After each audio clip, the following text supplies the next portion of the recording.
E aí, pessoal, como vai? Tudo bem? Bom, nessa aula a gente vai trabalhar com o Raycast. O Raycast é um recurso muito útil para que a gente consiga simular inteligência artificial, consiga verificar o que a gente tem ao redor do nosso personagem, além ainda de promover algumas interações com o próprio usuário quando ele está interagindo ali a partir da tela. Então, a partir do mouse, por exemplo, a partir do touch. Mas lá dentro do jogo a gente tem uma coisa que é muito interessante para simular a inteligência artificial, porque ele se comporta como se fosse um olho do personagem. Então, o Raycast basicamente ele serve para lançar um raio, e por isso a gente estudou raio anteriormente, para entender como que funcionam os raios, porque a gente vai lançar um raio e o Raycast ele vai dizer pra gente se nesse raio que foi lançado, ele está colidindo com alguma coisa. Então a gente vai lançar um raio numa direção de um tamanho específico e se tiver colidindo com alguma coisa, a gente vai saber. E aí você consegue, a partir dessa informação, ter uma tomada de decisão. Como, por exemplo, fazer o seu personagem virar, parar, abrir um menu, fazer qualquer coisa que você queira. Então, assim, esse é uma espécie de sensor que a gente utiliza bastante para dar inteligência artificial. Ele sozinho não, mas um conjunto deles, ou ele associado com outras coisas, você vai conseguir ter um comportamento mais natural. Então, imagine o seguinte: o seu NPC ele está dirigindo ali um carro nas estradas ali, nas ruas da cidade. E aí quando o teu personagem passa na frente do carro, como é que ele vai perceber que você passou ali na frente? Então você pode usar um Raycast, né, pro NPC detectar que tem alguma coisa ali na frente e ele frear o carro, né? Ou até mesmo tentar virar. Então, assim, aqui a gente só vai ver essa parte inicial dos sensores, porque depois vocês vão ver lá em inteligência artificial, na disciplina de inteligência artificial, como estruturar isso melhor a partir do conhecimento desses sensores que vocês estão aprendendo agora. Então, aqui a gente não vai fazer nada de muito complexo, é só uma introdução aos sensores. Então, basicamente eu vou criar aqui um script para que a gente consiga começar a criar e testar o nosso Raycast. Deixa eu criar aqui. Colocar ele com R minúsculo para não ter problema. Então, o Raycast ele é um método que ele está dentro da nossa classe de física, né? E sendo assim, sendo que é uma classe de física, você já começa a identificar até onde seria melhor você trabalhar com ele, né?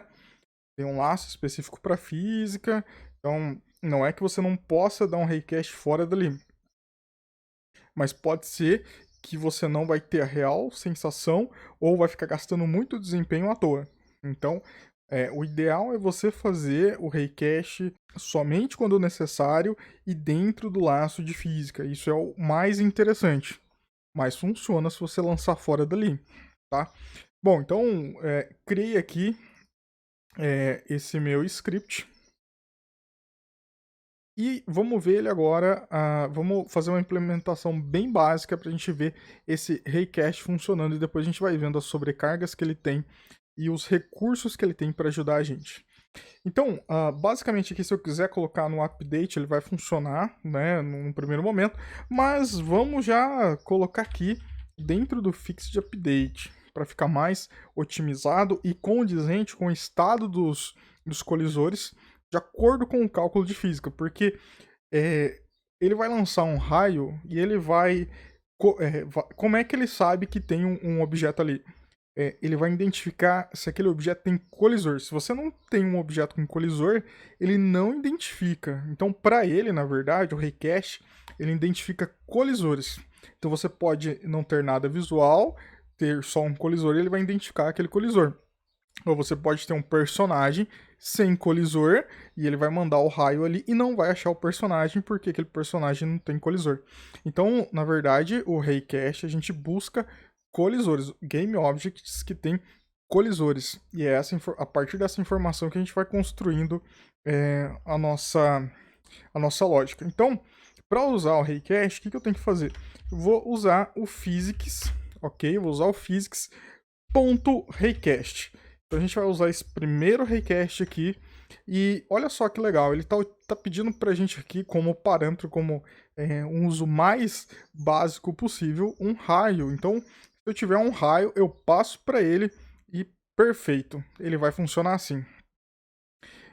Mas a gente tem outras sobrecargas, né?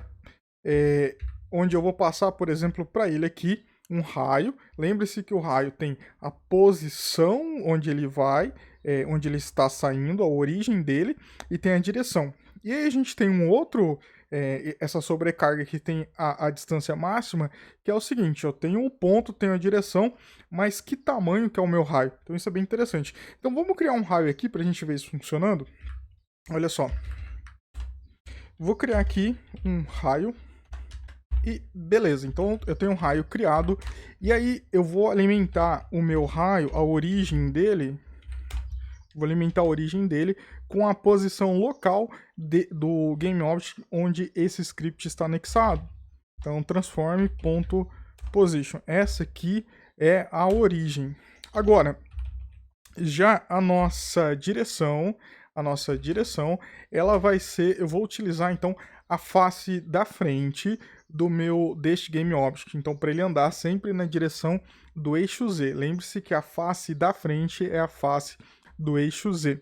Então, eu vou colocar aqui para pegar o meu transform.forward. Então, essa daqui é a minha direção. Então, se eu venho aqui agora e coloco o meu raio, olha só que legal. Aqui eu já tenho um raio funcionando, ok? O problema disso aqui é que ele vai ficar infinito, né? Vamos testar? Vamos testar isso aqui? Talvez. E aí depois a gente coloca um tamanho ali para limitar, ok?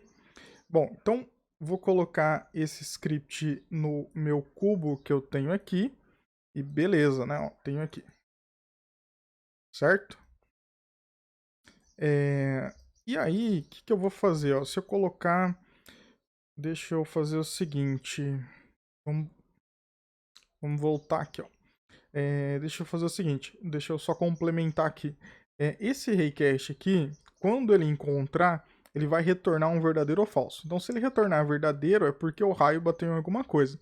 Se ele retornar falso, é porque ele não encontrou nada, ok?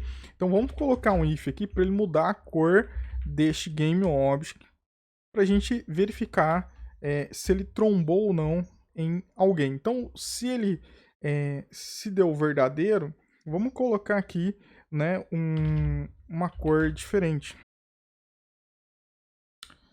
Bom, então vamos ver funcionando aqui. Eu remover aqui que está duplicado. Vamos lá. Olha só, ficou verde. Não tem nada na frente dele. Ao infinito e além, não tem nada à frente dele. Então ele ficou verde, beleza? Lembrando que é na frente. Então vamos colocar aqui rapidinho